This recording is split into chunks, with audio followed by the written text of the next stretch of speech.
அரங்கில் உள்ள அறிவார்ந்த தோழர்கள் அனைவருக்கும் வணக்கம்.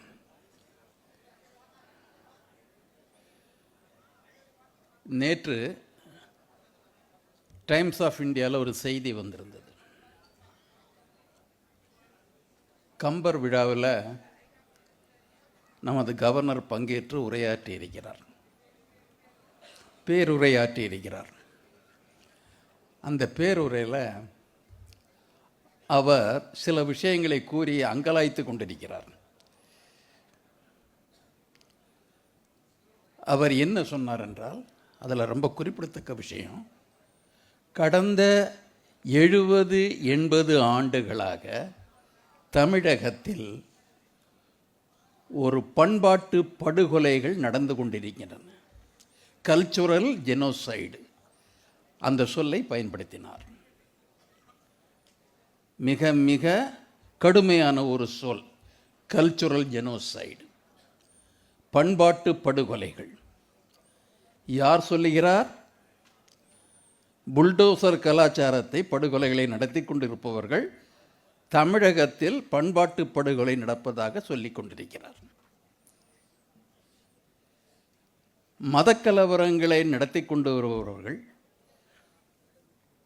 மணிப்பூரில் 2 பழங்குடி இனங்களிடையே மோதலை உருவாக்கி கொலைகளுக்கு காரணமாக இருந்தவர்கள், குஜராத் படுகொலைகள் நடத்தியவர்கள், இஸ்லாமிய பெண்மணியின் கருப்பையை அறுத்து குழந்தையை எடுத்து கொன்ற அந்த வெறியர்கள், அவர்களது பாதுகாவலர்கள் தமிழகத்தை பார்த்து சொல்லுகின்றார்கள், இங்கு பண்பாட்டு படுகொலை நடந்து கொண்டிருக்கிறது என்று.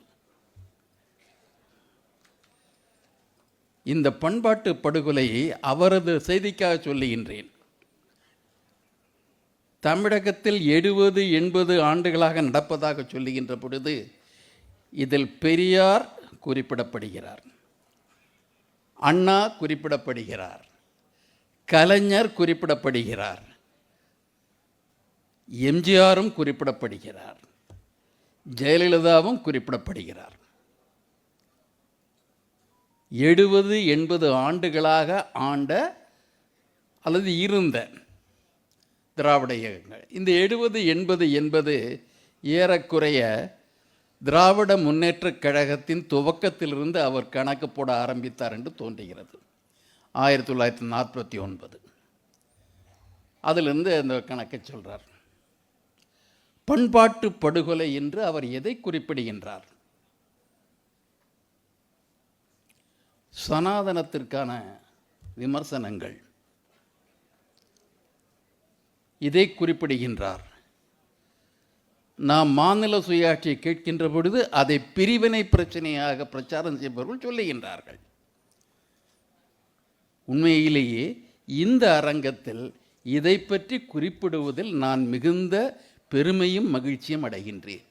ஏனென்றால் இந்த பண்பாட்டு படுகொலைகளை அவர் கூறிய வாசகத்தை வைத்து கொண்டு பார்த்தால் 16ஆம் நூற்றாண்டிலேயே நடத்தி காட்டியவர் குருநானக் அவர்கள்.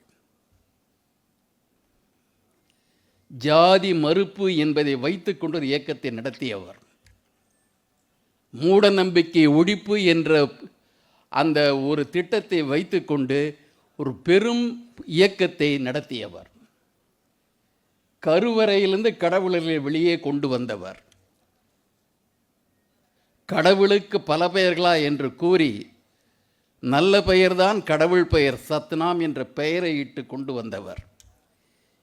மனிதர்களை பிரித்து வகை செய்கின்ற அந்த வர்ணாசிரம முறைக்கு எதிராக பங்கட் சங்கட் என்று மக்கள் ஒன்றாக இணைந்திருக்கவும் ஒன்றாக உணவு கொள்ளவும் வழி செய்து நமக்கு ஒரு வழிகாட்டிய ஒரு மாபெரும் பண்பாட்டு தலைவராக இருப்பவர் குருநானக்.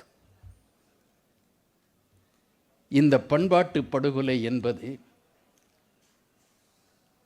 இந்தியாவில் ஏறக்குறைய 2500 ஆண்டுகளுக்கு மேலாக நடந்து கொண்டிருக்கிறது. அவரை பொறுத்தவரையில் பண்பாட்டு படுகொலை, நம்மை பொறுத்தவரையில் ஒரு பண்பாட்டை மாற்ற போராடி கொண்டிருக்கின்றோம். எத்தகைய பண்பாடு? அம்பேத்கர் சொன்னார் அல்லவா, அந்த அடுக்கு நிலையிலான சமூக பிரிவுகளை உருவாக்கி ஒவ்வொரு பிரிவுக்கும் கடமைகளை சொல்லி அனைத்து பிரிவுக்கும் உரிமைகளை மறுக்கின்ற அந்த வர்ணாசிரமத்தை எதிர்த்து இந்திய துணை கண்டத்தில் 2600 ஆண்டுகளுக்கு மேலாக பெருத்த ஒரு போராட்டம் நடந்து கொண்டிருக்கிறது. அந்த போராட்டம் இனியும் முடியவில்லை. அது தமிழகத்தில் இனியும் வலுவாக இருக்கிறது என்ற காரணத்தினால்தான் தமிழகத்தின் மீது அனைவரும் கவனத்தை செலுத்துகின்றார்கள். தமிழகத்தில் சமூக நீதி கேட்கின்ற இயக்கங்களை பண்பாட்டு கொலை இயக்கங்களாக அவர் சித்தரித்து காட்டுகின்றார். நாம் பெருமைப்படுகின்றோம். இந்த பண்பாட்டு மாற்றத்திற்காக தமிழகம் இனியும் முன்னணியில் இருக்கிறது என்பதில் பெருமைப்படுகின்றோம். இதைத்தான் நாம் திராவிட அரசியல் என்று கூறுகின்றோம். திராவிட அரசியலை நமது தோழர்கள் நன்றாக புரிந்து கொள்ள வேண்டும். அரசியல், நான் அரசியலை பேசுகின்றேன், தத்துவத்தை பேராசிரியர் பேசுவார் என்று பொன்ராஜ் அவர்கள் சொன்னார்கள். தத்துவம் இல்லாத அரசியல் பார்வை இல்லாத மனிதனை போன்றது.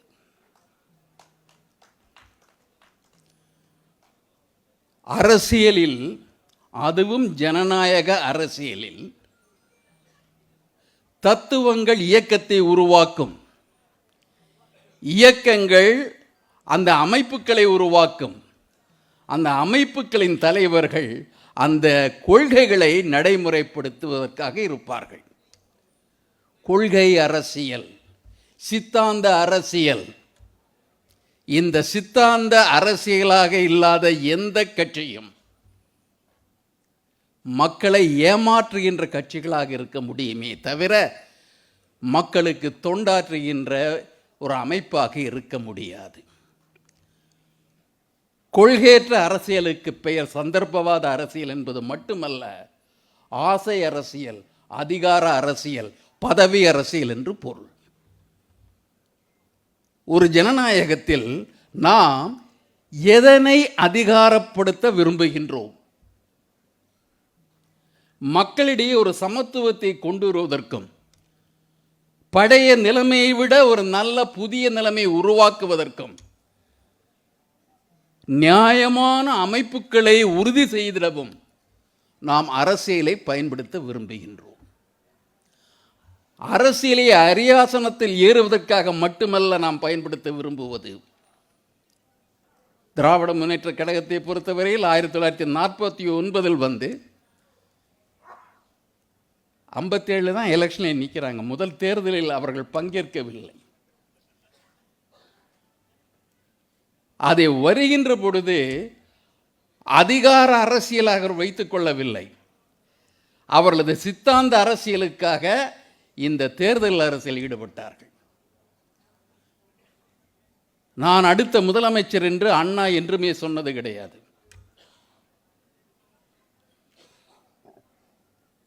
மக்களை விழிப்புறச் செய்து மக்களை அணிதிரட்டி அதன் மூலமாக தேர்தலில் அவரது அமைப்பு வெற்றி பெற்றது என்றால், மக்களை நம்பிய அரசியல் மக்களுக்கான அரசியலாக அது இருக்கிறது என்றால், அத்தகைய சித்தாந்த அரசியலை நாம் வலுப்படுத்தி ஆக வேண்டிய கட்டாயம் இருக்கிறது. இன்று யார் பதவியில் இருக்கின்றார்கள், நாளை யார் பதவியில் இருப்பார்கள் என்பது மட்டுமே முக்கியம் அல்ல. யார் பதவியில் இருப்பதன் மூலமாக என்ன மாற்றம் நடைபெறப் போகிறது என்பதை வைத்துத்தான் நாம் அரசியலை கணிக்க வேண்டுமே தவிர ஆடம்பர அரசியலிலும் வெற்று அரசியலிலும் நாம் வீழ்ந்துவிடக்கூடாது. திராவிட அரசியல் என்பது ஏறக்குறைய 1912 துவங்கிவிட்டது. திராவிட இல்லம் என்ற ஒன்றை நடேசனார் இங்கே துவக்கியதற்கு முன்பேயே துவங்கிவிட்டது. ஏன் அது துவக்கப்பட்டது? ஏனென்றால் ஒரு சமூகத்தில் ஒரு அதிகார வரம்பிற்குள் செல்வமும் செல்வாக்கும் பதவிகளும் ஒரு சிறு பிரிவிற்கு மட்டுமே ஒதுக்கப்பட்டது. சதியின் மூலமாக, பண்பாட்டு சதியின் மூலமாக அதை மாற்றி அமைப்பதற்காக விகிதாச்சார பிரதிநிதித்துவம் என்பதாக ஒன்றை முன்வைத்து அரசியலில் அனைத்து பிரிவு மக்களுக்கும், அதிகாரத்தில் அனைத்து பிரிவு மக்களுக்கும் உரிய நியாயமான பங்கு வேண்டும் என்பதற்காக அரசியலை நடத்தினார்கள் அல்லவா? அதுதான் திராவிட அரசியல். ஏன் அதை திராவிட அரசியல் என்று கூறுகின்றோம், ஏன் தமிழ் அரசியல் என்று கூறவில்லை என்று சில திடீர் அரசியல்வாதிகளுக்கு தோன்றும். யார் திராவிடர் என்று கூட தோன்றும். திராவிடம் என்றால் பல பொருள்கள் உண்டு. திராவிடம் என்றால் புதிய சொல் அல்ல. கிமு 169ஆம் ஆண்டே திராவிடம் என்ற சொல் கல்வெட்டுக்கள் இடம்பெற்று விட்டது. ஒடிசா பகுதி ஆண்ட மன்னன் காரவேலனுடைய கல்வெட்டில், அதிகும்பா கல்வெட்டில் அவன் எதிர்கொண்ட திராவிட மன்னர்களின் கூட்டணியை பற்றி குறிப்பிடுகின்றார். திராவிடம் என்பதை குமரேல பட்டர் அவர் குறிப்பிடுகின்றார், ஆதி சங்கரர் குறிப்பிடுகின்றார். வெளிநாட்டு அறிஞர்கள் திராமிழா என்ற வெவ்வேறு திரிபுகளில் குறிப்பிடுகின்றார்கள். அன்று அவர்கள் குறிப்பிட்டது என்னவென்றால், அந்த திராவிடம் என்றால் யார் என்றால் ஆரியர் அல்லாத பெருமக்கள் என்று பொருள். ஆரியர் அல்லாத பெருமக்கள் அனைவருமே சூத்திரர்கள் என்று தூற்றப்பட்டு அவர்களுக்கு கல்வியும் கிடையாது, அவர்களுக்கு அரசு பதவிகளும் கிடையாது, அமைப்புகளும் கிடையாது, சொத்தின் மீது உரிமை கிடையாது, அவர்கள் உற்பத்தி செய்கின்ற பண்டங்களின் விலையை தீர்மானிப்பதற்கு கூட அவர்களுக்கு உரிமை கிடையாது என்ற அந்த மிக மிக பாதகமான சூழ்நிலையை பற்றி கவலைப்பட்டுத்தான் பலரும் போர்க்குரல் எழுப்பினார்கள். ஆரியத்திற்கு எதிராக, ஆரியம் என்று நாம் சொல்லுகின்ற பொழுது ஒரு இன எதிர்ப்பு அல்ல. உலகில் ஆரியர்கள் பல இடங்களில் இருக்கின்றார்கள். ஈரானியர்கள் ஆரியர்கள், பாரசீகர்கள் ஆரியர்கள், ஆப்கானிஸ்தானத்தில் இருப்பவர்கள் ஆரியர்கள், துருக்கியில் இருப்பவர்கள் ஆரியர்கள், ஐரோப்பா நாடுகளில் இருப்பவர்கள் ஆரியர்கள், ஆங்கிலேயர்களும் ஆரியர்கள், இன்று அமெரிக்காவில் குடிபெயர்ந்து இருப்பவர்களும் ஆரியர்கள்.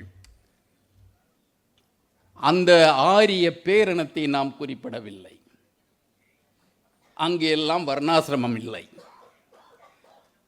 ஆனால் இங்கே நாம் ஆரியம் என்று குறிப்பிடுகின்ற பொழுது, ஆரியம் என்பது ஒரு பொது சொல்லை தவிர ஆரியத்திற்குள் ஒரு சிறு பிரிவு தமக்கென மட்டும் அனைத்தையும் வைத்துக்கொண்டு பிறருக்கு வரக்கூடாது என்ற நிலையில் ஸ்மிருதிகளையும் புராணங்களையும் உருவாக்கின அல்லவா, அந்த ஆரியத்தை நாம் எதிர்க்கின்றோம்.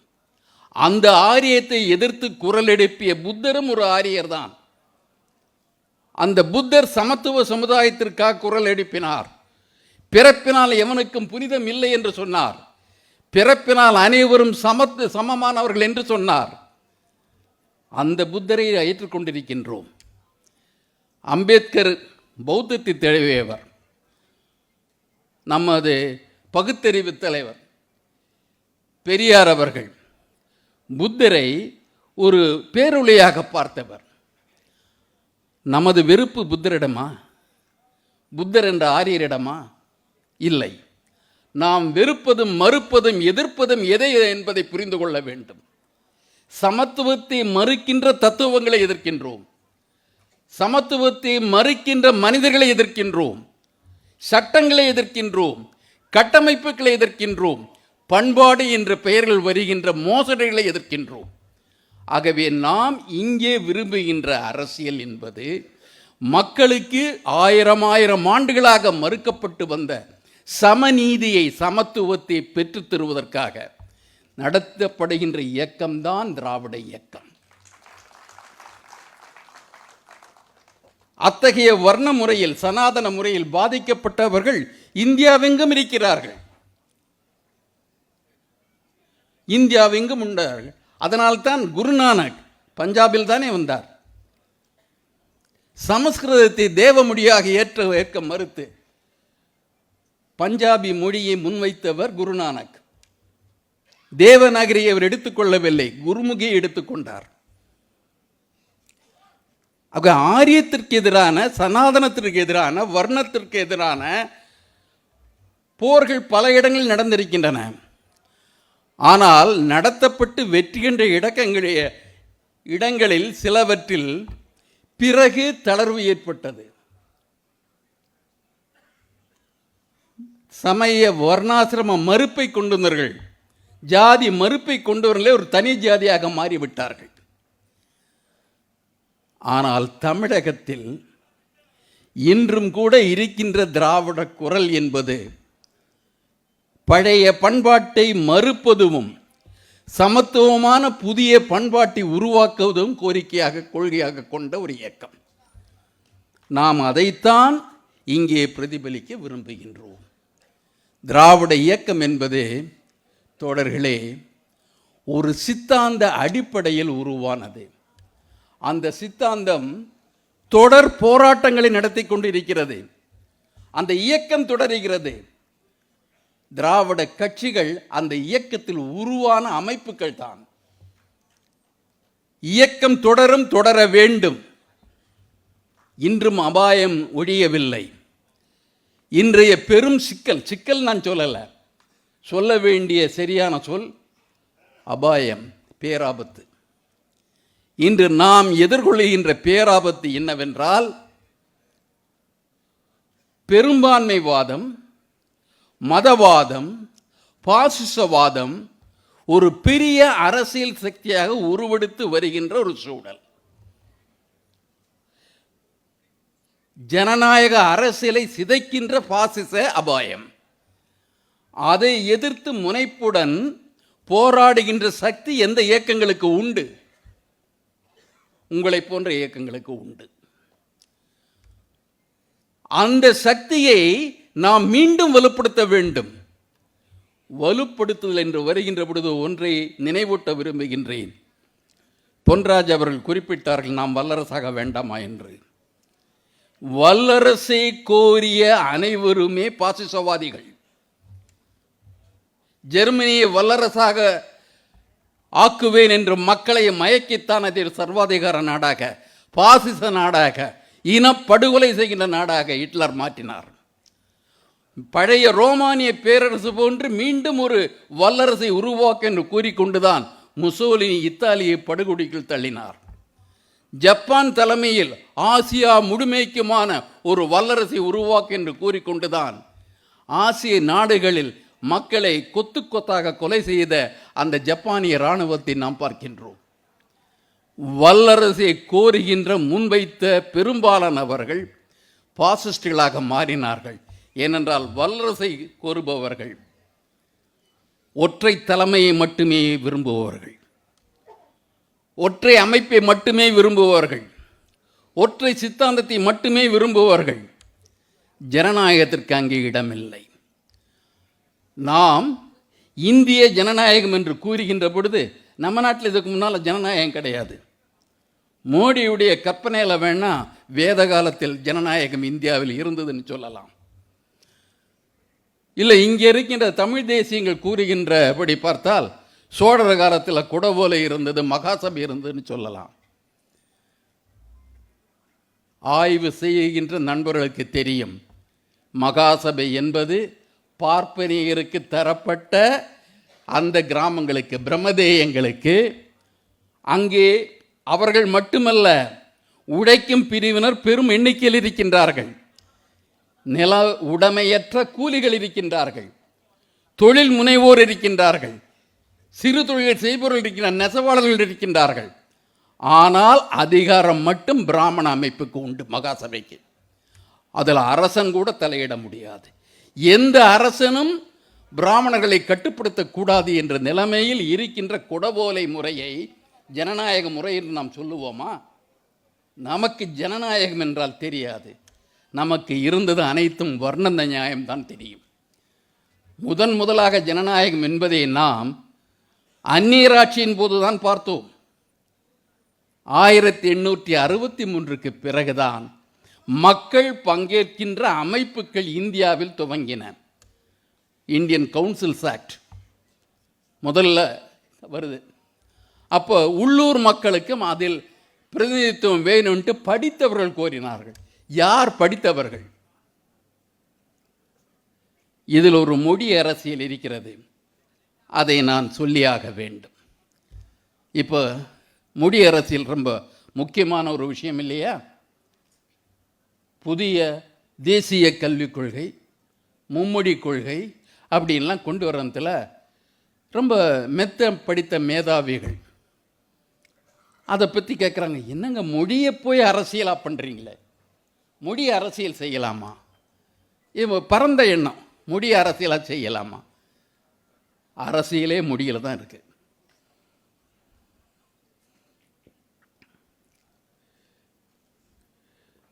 நீங்கள் நம்ம இந்த சோழ பேரரசுகள் இருந்த காலத்தில், பாண்டிய பேரரசு இருந்த காலத்தில் அமைச்சராகணும்னா வேத ஞானம் இருக்கணும். எவனுக்கு வேத ஞானம் இருக்கும்? பிறப்பால் புனிதர்கள் என்று சொல்லிக்கொண்ட ஒரு பிரிவினருக்கு மட்டும். அந்த வேதம் படிக்கிறதுக்கு அவன் பிள்ளைகளுக்கு அரசாங்கம் தானம் கொடுக்கும். அதுலேயும் பல பிரிவுகள் இருக்கு. உபநிஷதம் படிக்கணும்னா தனி மானியம், வேதம் ஸ்மிருதி ஒவ்வொன்றுக்கும் தனித்தனி மானியம். இறையிலி நிலங்கள் வரிய கிடையாது. அதற்கு படிக்கிறதுனா கல்வினா அதுதான் கல்வி. நம்மளால என்ன பண்ணாங்க? திண்ணை பள்ளிக்கூடங்கள் ஆனா ஆவனா கற்றுக்கொண்டார்கள், 1, 2, 3 கற்றுக்கொண்டார்கள். திண்ணை பள்ளிக்கூட கல்வியை அரசின் பதவிக்குரிய கல்வியாக எந்த அரசும் ஏற்றுக்கொண்டது கிடையாது. அரசின் ஆலோசகர் யார்? வேதம் படித்தவரா? ஸ்மிருதிகள் தெரிந்தவரா? புராணம் தெரியுமா? சமஸ்கிருதம் தெரிந்தவன் மட்டுமே அறிவாளி என்று சொல்லப்பட்ட காலம். தமிழ்நாட்டில் சமஸ்கிருதம் என்கின்ற மொழி செய்த அரசியல் என்னவென்று தெரியுமா? தமிழரின் சுயமரியாதையை இழக்கச் செய்தது அந்த மொழி கொள்கை. கருவறைக்குள்ள சமஸ்கிருதம்.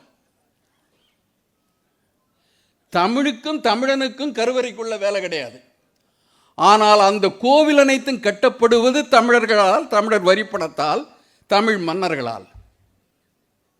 அந்த கோவிலை அடிப்படையாக வைத்துக் கொண்டு நிறுவனங்கள், அந்த கோவிலுக்கு தேவதாசிகள் கூட தரப்பட்டார்கள். கடவுளுக்கும் கூட தாசிகள் தேவைப்பட்டார்கள்.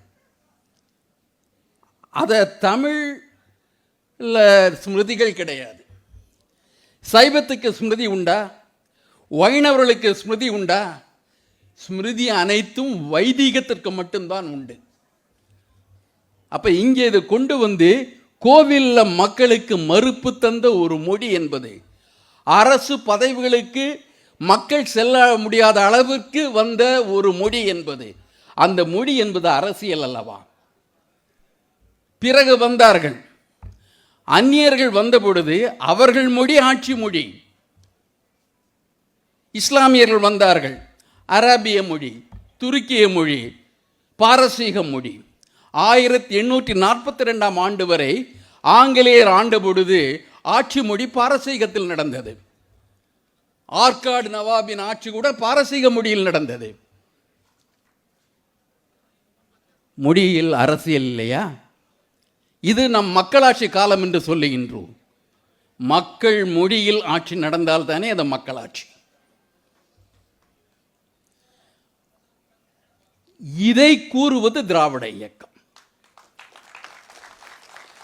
மக்களாட்சி மக்கள் மொழியில் நடக்க வேண்டும் என்று கூறுவது திராவிட இயக்கம். நமக்கு எந்த தேவ பாஷையும் தேவையில்லை, அது தேவர்களோடு இருக்கட்டும், மக்களுக்கு மக்கள் மொழி போதும் என்று சொல்லுகின்றோம். மொழியில் அரசியல் பல உண்டு. இன்றைக்கு தமிழ் மீது சிலருக்கு அதீதமான காதல், ஒரு காதல் வெறி வந்துவிட்டது. தமிழ் பற்று. உலகெங்கும் தமிழை பரப்பிக் கொண்டிருப்பவர் இன்று மோடி. உலகெங்கும் குரலை கொண்டு செல்பவர் மோடி.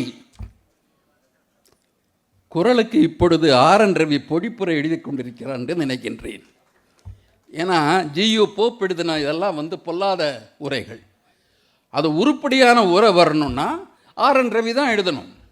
அதனால் ஆர்.என். ரவி குரலுக்கு ஒரு பொடிப்புரை தருவார், விளக்க உரை தருவார். காத்திருப்போம். அந்த அறிஞர், பேரறிஞர், அவர் தரட்டும். ஆனால் ஆர்.என். ரவி கம்பர் மீது காதல் எதற்காக அகத்தியர் மீது காதல்? தொடர்களே, புரிந்து கொள்ளுங்கள். இந்தியாவில் மிக பழமையான மொழி தமிழ் மொழி.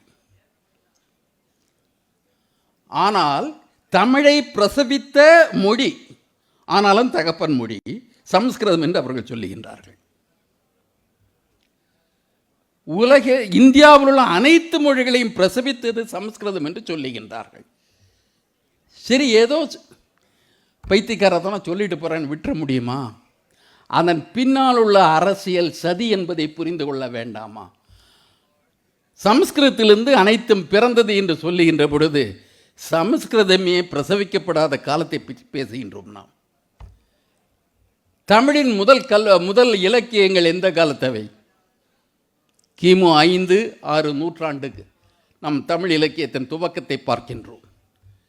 தமிழ்நாட்டின் கல்வெட்டுக்களை கிமு 600 வரைக்கும் நாம் பார்க்க முடிகிறது.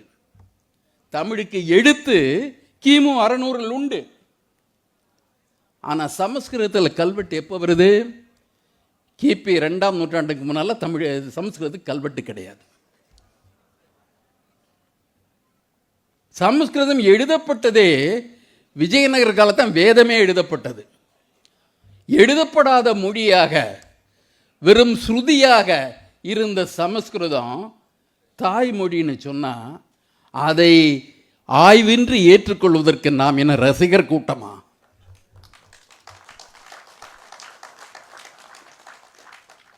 பெரியார் தந்த பகுத்தறிவை நாம் நம்பி இருக்கின்றோம்.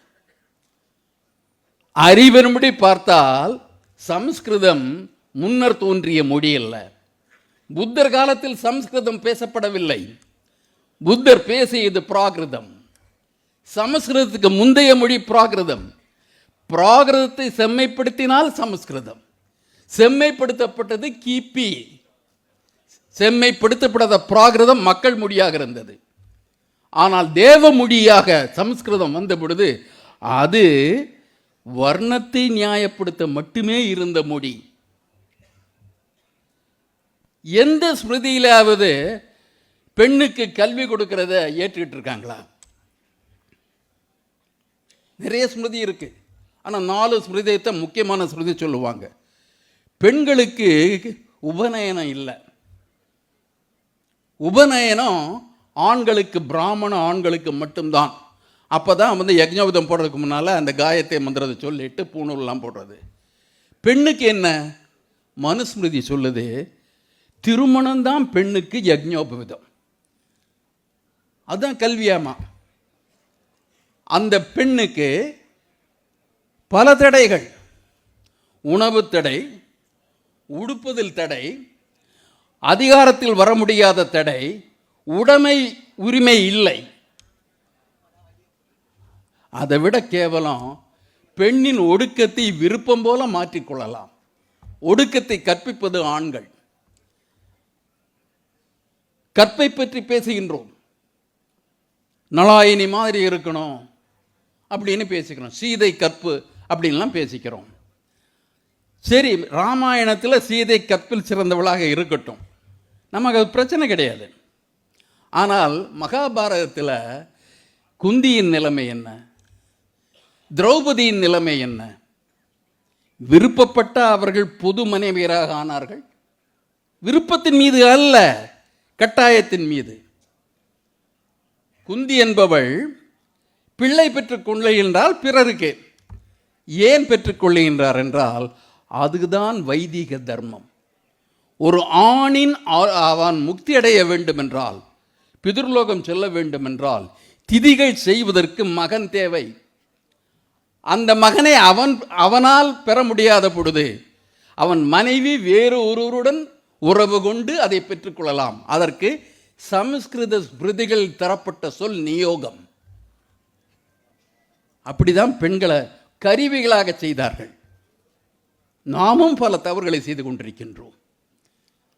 ஆணுக்கு பணிவிடை செய்வது மட்டும்தான் பெண்ணின் தர்மம் என்று நாமும் ஏற்றுக்கொண்டிருக்கின்றோம். கண்ணகையை பாராட்டுகின்றோம். நண்பர்களே, பெரியார் கூறிய அந்த ஒடுக்க நெறியின்படி பெண்கள் குண்டலகேசிகளாக இருக்க வேண்டும். கண்ணைகளாக கணவனுக்காக தன்னை இடப்பவர்களாக பிறரை அடிப்பவர்களாக இருப்பதில் அர்த்தமில்லை. ஒடுக்கம் கெட்டுப்போன கணவனை கண்டுகின்ற துணிச்சல் பெண்ணுக்கு வர வேண்டும். அப்பொழுதுதான் ஆண்கள் ஒடுக்கமுள்ளவர்களாக இருப்பார்கள். திராவிடம் கூறுவது பொது நியாயமே தவிர ஒரு தரப்பிற்கு ஒரு நீதி என்கின்ற நியாயத்தை நாம் ஏற்பது கிடையாது. அந்த திராவிட சிந்தனையைத்தான் பண்பாட்டு படுகொலை என்று ஆர்.என். ரவி கூறுகின்றார். நாம் வெட்கப்படவில்லை, பெருமை அடைகின்றோம். எங்களுக்கு இப்படி ஒரு பொது நீதியை கற்பித்த திராவிட பெரியோர்களை நினைத்து பெருமை அடைகின்றோம். அந்த பொது நீதியை நாம் பெற வேண்டிய காலம் இனியும் முடியவில்லை. உறுதிப்படுத்தப்படாத பொது நீதிகள் உண்டு. உறுதி செய்யப்பட வேண்டுமென்றால் அதை அறிந்த அதில் ஈடுபாடு கொண்ட அதற்காகவே அதை கொள்கையாக கொண்ட சித்தாந்தமாக கொண்ட திராவிட இயக்கங்கள் தேவைப்படுகின்றன. அண்ணாவின் பெயரை தாங்கி கூட ஒரு திராவிட இயக்கம் இருப்பதாக சொல்லுகின்றார்கள். அண்ணா கோரியது மாநில சுயாட்சி. இன்று மாநிலத்தை அடகு வைத்து விட்டு அண்ணாவின் பெயரை வைத்துக் கொண்டிருக்கின்றார்கள். இன்று நாம் ஒரு கோர்ட்டில் ஒரு தீர்ப்பு வந்தது. பல்கலைக்கழக சட்டங்கள் திருத்த மசோதாக்கள் 10 இப்போ உச்ச நீதிமன்றத்தில் 2 நீதிபதிகள் அமர்ந்த அமர்வு சொல்லிச்சு, கவர்னருக்கு அந்த அதிகாரம் கிடையாது. 10 சட்டங்களை இனிமேல் சட்டங்களாக அறிவிக்கப்படும் அறிவிச்சிட்டாங்க. நேற்று செய்தியின்படி அவங்க ரிவ்யூ பெட்டிஷன் போகப்படுறதா கேள்விப்பட்டேன். 2 நீதிபதிகள் கொண்ட அமர்வில் இந்த தீர்ப்பு வழங்கப்பட்டால் 5 நீதிபதிகள் கொண்ட ஒரு தீர்வுக்கு அமர்வுக்கு அனுப்பப்படக்கூடிய ஒரு கோரிக்கையை மைய அரசு வைக்க இருப்பதாக செய்திகள் வந்திருக்கின்றன. மற்றொன்று ஒரு ஆர்டினன்ஸ், அவசர சட்டம். நாடாளுமன்றம் அது நடப்பில் இருக்கின்ற பொழுது அவசர சட்டம் கொண்டு வர முடியாது. நாடாளுமன்றம் அந்த நிகழ்வு முடிந்த பிறகு இடைக்காலத்தில் தான் அந்த சட்டத்தை கொண்டு வர முடியும். இந்த ஒரு தீர்ப்பில் நாம் உச்சி குளிர்ந்து போக வேண்டாம். நம்ம நீதிபதிகளை பற்றி நல்லாவே தெரியும். நாம் நீதித்துறையின் மீது மரியாதை வைத்திருக்கின்றோம். ஆனால் நீதிபதிகள் தவறே செய்யாதவர்கள் அல்ல, ஆசாபாசங்களுக்கு அப்பாற்பட்டவர்கள் அல்ல என்பதை பல நிகழ்வுகள் உணர்த்தி கொண்டிருக்கின்றன. நாம் விழிப்பாக இல்லாவிட்டால் பெற்ற வெற்றியை இழந்து விடக்கூடிய வாய்ப்பு இருக்கிறது. விழிப்பாக இருக்க வேண்டும். இதில் என்ன ஒரு ஜனநாயகம்னா, ஜனநாயகம் என்றால் மக்களது விருப்பப்படி ஆளுவது மட்டுமல்ல, மக்களாலும் ஆளப்படுவது. ஜனநாயகத்தில் நியமனம் செய்யப்பட்ட அதிகாரிகள் தான் உச்சபட்ச அதிகாரம் என்று இருந்தால் அது அதிகாரிகள் ஆட்சியை தவிர மக்களாட்சி அல்ல.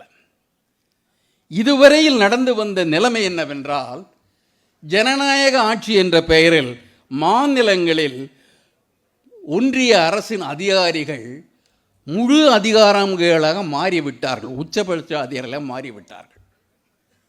இதை மறுத்துத்தான் திராவிட இயக்கம் மாநில சுயாட்சி என்ற ஒரு கொள்கையை முன்வைத்தது. மக்களால் தேர்ந்தெடுக்கப்பட்ட அரசுக்குத்தான் இறுதியான முழுமையான இறையாண்மையுடைய அதிகாரம் இருக்கிறது என்பதை உறுதி செய்வதற்காகத்தான் மாநில சுயாட்சி என்று வந்தது. எந்த நாட்டிலாவது நீங்கள் 3வது மொழியை கற்றே தீர வேண்டும் என்ற ஒரு கல்விக் கொள்கையை நீங்கள் பார்த்தது உண்டா? இத்துணை நாடுகளை பார்க்கின்றோம். பல நாடுகள் கூட்டாட்சி நாடுகள். எந்த ஒரு நாட்டிலாவது 3 மொழியை கற்றே ஆக வேண்டும் என்ற கொள்கையை கொண்டு வந்தது உண்டா? இந்தியாவில் கல்வி இப்பொழுது ஒத்திசைவு பட்டியல் 3 மொழியை கட்டாயமாக்குவதற்காக புதிய தேசிய கல்விக் கொள்கை. இதில் தான் தேசியம் இருக்கா? ரொம்ப தாராளமாக சொல்கிறாங்க.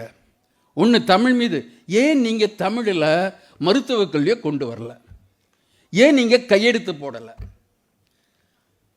நண்பர்களே, தமிழை வளர்ப்பதில், தமிழை தலைநிமிரச் செய்வதில் திராவிட இயக்க தலைவர்களை போன்று பாடுபட்டவர்களுடைய யாரும் இல்லை. வடக்காடு மன்றத்தில் கூட தமிழ் நுழையக்கூடிய வாய்ப்பினை ஏற்படுத்தி கொடுத்தது திராவிட இயக்கம். சமஸ்கிருத ஆதிக்கத்திலிருந்து தமிழை மீட்டது திராவிட இயக்கம். மக்களை மக்கள் மொழியிலேயே இருக்க செய்வது திராவிட இயக்கம். ஆனால் இப்போ எல்லாரும் சொல்றாங்க, நீங்க தமிழை மட்டும் எல்லா கல்வியும் தமிழிலே படிச்சிருங்க, ஆனால் மும்மொழி கொள்கையை ஏற்றுக்குங்க, எந்த மொழியை ஏற்றுக்குங்க. அண்ணாமலை ஒரு படி மேலே போயிட்டார். மும்மொழிகள் ஏற்றுக்கிட்டீங்கன்னா ஸ்பானிஷ் மொழியை நீங்கள் கற்றுக்கலாம், பிரெஞ்சு மொழியை கற்றுக்கலாம், ஜெர்மன் மொழியை கற்றுக்கலாம். நம்ம பிள்ளைகள்லாம் இந்த மொழியை கற்றுக்கிட்டோமே அப்படிங்கிறாரு. அவர் எத்தனை மொழியை கற்றுக்கிட்டாருன்னு அவர்கிட்ட தான் கேட்டு தெரிஞ்சுக்கணும். மொழியே கல்வி அல்ல. நாம் ஒரு 2வது மொழியை வைத்திருக்கின்றோம், ஆங்கிலம் என்றால்.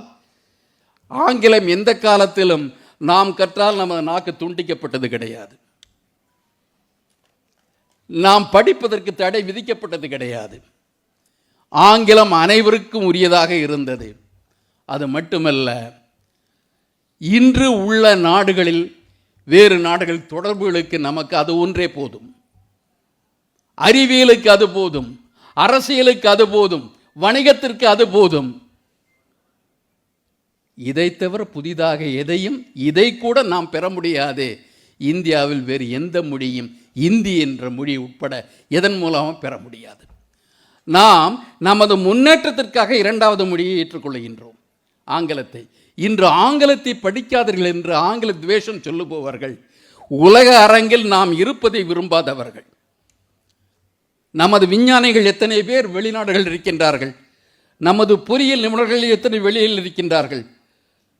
உலக அரங்கில் தமிழர்கள் தலைநிமிர்ந்து இருப்பதற்கு காரணம் தமிழர்கள் தமிழ் மட்டுமல்ல ஆங்கிலத்திலும் புலமை இருப்பதால் தான். பயிற்சி மொழியை பற்றி நாம் என்றுமே ஒரு விவாதத்தில் ஈடுபட்டது கிடையாது. தமிழ் பயிற்சி மொழியாகத்தான் இருக்க வேண்டும், கொண்டு வந்திருக்கின்றோம். இப்போ இன்ஜினியரிங் கூட நம்ம தமிழ் புத்தகங்கள் வந்திருக்கு. தமிழை படிப்படியாக 1960 இந்த இளங்கலை வகுப்புகளில் தமிழ் வழி கல்வி இருக்கு. பிறகு அறிவியல் கல்வியிலேயும் தமிழ் வந்துடுச்சு. நமக்கு தமிழ் வழி கல்வியை பற்றி கற்பிக்க வேண்டிய அவசியம் அமித்ஷாவுக்கு தேவையில்லை. அமித்ஷா இருக்கிற ஒரு மொழியை ஒழுங்காக பேசினாலே போதும். நம்மிடம் பன்மொழி புலவர்கள் உண்டு. எத்தனை மொழி என்பது அவரவர் விருப்பம். நீங்கள் எந்த மொழியையும் கற்றுக்கலன்னா சமஸ்கிருதத்தை இந்தியும் தவிர அவர் எந்த மொழிக்கும் மானியம் ஒதுக்க மாட்டீங்க. ஏற்கனவே மாநிலங்களின் வருவாய் என்பது மிக மிக குறைக்கப்பட்டு விட்டது. ஜிஎஸ்டி இருக்கிறதும் போயிடுச்சு. ஆனால் பொறுப்புகள் மாநில அரசுக்குத்தான் உண்டு. எது நடந்தாலும் மாநில அரசு தான் மக்கள் கேட்பாங்க. பொறுப்பு மாநில அரசிடம், ஆனால் நிதி அனைத்தும் ஒன்றிய அரசிடம். இதை நம்மகிட்ட இருந்து வரி வசூல் பண்ணிட்டு அவன் போய் திருப்பி தருவானாமா. அதை கேட்டால் எப்பொழுதும் தருவதில்லை என்று அழுது கொண்டே இருக்கின்றார்கள் என்று ஒரு பிரதமர் சொல்லுகின்றார். நல்ல பொருத்தமான ஆளுகளை தான், யோகியமான ஆளுகளை தான் பதவியில் வச்சிருக்காங்க. நாம் கொடுத்த வரியில் ஒரு பங்கை நாம் கேட்பதற்கு அழுவது என்று சொல்கின்றார். அழுது கொண்டே இருக்கின்றோம் என்று. இந்த நிலைமை மாற வேண்டும் என்றால் அரசியலில் கொள்கை பிடிப்புள்ள இயக்கங்கள் வலுப்பெற வேண்டும். இளைஞர்கள் கொள்கை அரசியல் ஈடுபட வேண்டும். இந்த மாதிரியான இந்த கவர்ச்சி அரசியலோ அல்லது மோசடி அரசியலோ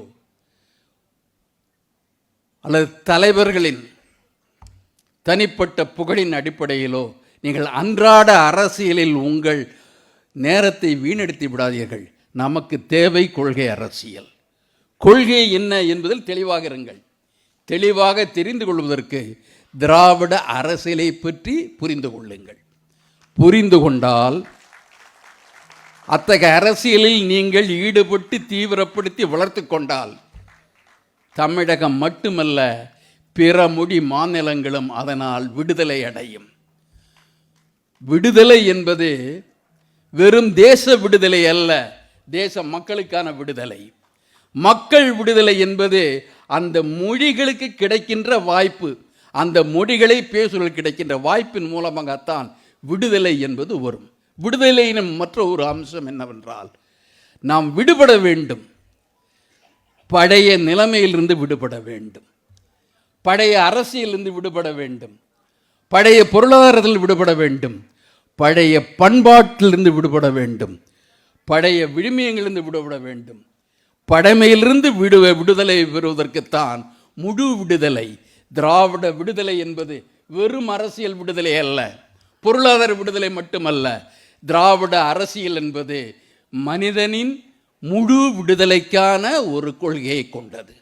நாம் விரும்புவது முழு விடுதலை. நாம் விடுதலை பெற்றாலும் அத்தகைய முழு விடுதலையை பெறுவதற்காக இனியும் உழைக்க வேண்டியிருக்கிறது. நாம் அதற்காக இயக்கங்களை நடத்த வேண்டியிருக்கிறது. சிந்தனை புரட்சியின் மூலமாகத்தான் இளைஞர்களை ஈர்க்க முடியும். நீங்கள் சிந்திக்க திறன் வாய்ந்தவர்கள், சிந்தியுங்கள், கவர்ச்சியில் விழுந்து விடாதீர்கள். அது ஈசல் மாதிரி திடீர்னு இந்த வெளிச்சத்தில் போய் இல்லாமல் போயிடுவீங்க. தங்களுக்காக அரசியலை நடத்துகின்ற கட்சியை நடத்துகின்றவர்களை விட மக்களுக்காக இயக்கங்களை நடத்துபவர்களை நம்பி நீங்கள் அரசியலுக்கு வாருங்கள், அரசியலை வலுப்படுத்துங்கள் என்று கேட்டுக்கொண்டு வாய்ப்புக்கு நன்றி கூறி அமைகின்றேன். நன்றி, வணக்கம்.